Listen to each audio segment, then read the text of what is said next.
If you're vegan in the UK and you've been grabbing mayo off the shelf thinking you're safe, this video might surprise you. Not every vegan mayo is created equal, and some of the most popular brands out there have some pretty questionable ingredients hiding in plain sight. We're talking refined oils, unnecessary additives, and in a couple of cases, ingredients that are technically vegan but really shouldn't be in your food at all. So today, we're going through 8 UK vegan mayo brands you might want to think twice about, and then we'll end on a positive note with 2 that are genuinely worth your money. Starting with number 1, Hellmann's Vegan Mayo. Now look, Hellmann's is everywhere. It's in every supermarket, it's the first thing people reach for, and honestly, the taste is fine. But the first ingredient after water is rapeseed oil, which is a highly refined oil that offers very little nutritional value.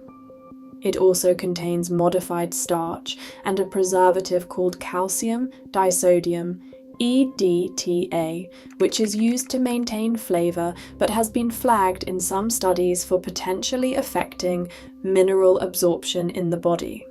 It's not banned, it's not dangerous in small amounts, but it's also not something you want to be eating daily if you care about what goes into your body. Number 2 is Heinz Seriously Good Vegan Mayo.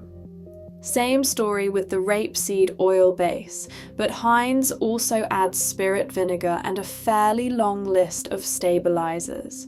The texture is thick because of the xanthan gum and guar gum combo, which for most people is completely fine, but for anyone with a sensitive gut, that combination can cause bloating. Again, not toxic, just not ideal. Number 3, and this one surprises people, is the Marks & Spencer Plant Kitchen Mayo. M&S has built a strong reputation for its plant-based range, and people trust the brand. But their mayo contains sunflower oil as the primary fat, which is high in omega-6 fatty acids.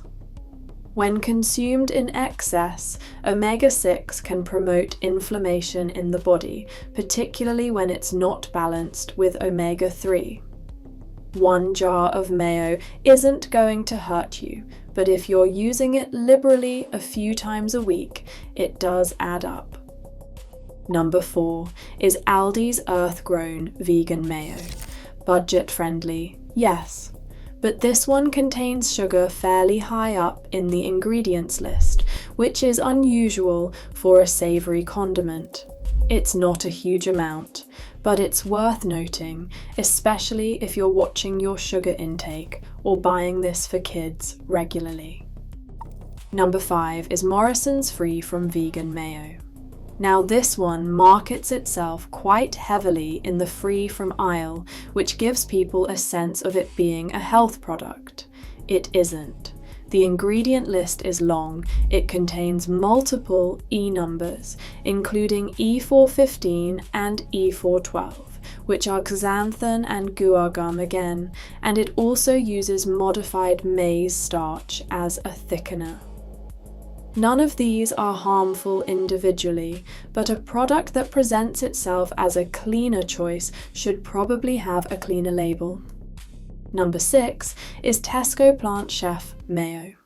Tesco's own brand vegan mayo is one of the cheapest options out there, and the taste is decent, but it's almost identical in composition to Hellmann's, right down to the calcium disodium EDTA. When 2 products from completely different companies share the same preservative and the same refined oil base, it tells you something about how this category of products is formulated. They're designed to be shelf-stable and cheap to produce, not nutritionally sound. Number 7 is Oatly's creamy oat spread, which some people use as a mayo alternative. To be fair, Oatly never claims it's a mayo, but it gets compared and used interchangeably by a lot of people in the UK vegan community. The issue here is that it contains rapeseed oil and has a relatively low fat content compared to real mayo, so it behaves differently in recipes and doesn't offer the richness you might be expecting. It's also quite a bit higher in carbohydrates because of the oat base, which matters if you're watching carb intake. Number 8 is Follow Your Heart Veganese.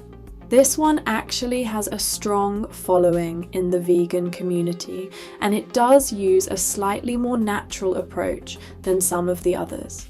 But the UK version, which you'll find in Holland and Barrett and some independent stores, still uses a refined oil base and contains soy protein, which is worth flagging if you have a soy sensitivity.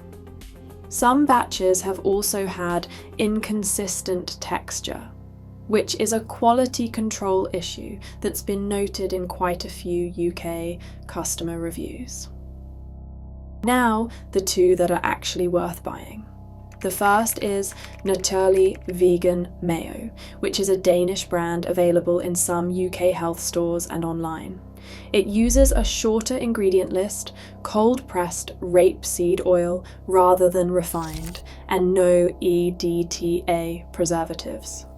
It's not perfect, but it's meaningfully better than most of what we've covered. The second is making your own, and before you click away, hear me out. Aquafaba Mayo, which uses the liquid from a tin of chickpeas, takes about 5 minutes, costs almost nothing, and you control every single ingredient. A basic recipe is just aquafaba, mustard, lemon juice, a neutral oil, and a pinch of salt. Blended together, it produces a thick, creamy mayo that genuinely rivals the shop-bought stuff. There are loads of recipes on this channel and others, and once you try it, you'll wonder why you ever bought the jarred version. The bottom line is that most vegan mayo in UK supermarkets is highly processed, built on refined oils, and loaded with stabilisers and preservatives. That doesn't make them evil, and the occasional use is absolutely fine. But if you're eating mayo regularly and you care about the quality of what you're putting in your body, it's worth either seeking out a cleaner brand or just making your own. As always, read the label. The ingredient list tells you everything you need to know.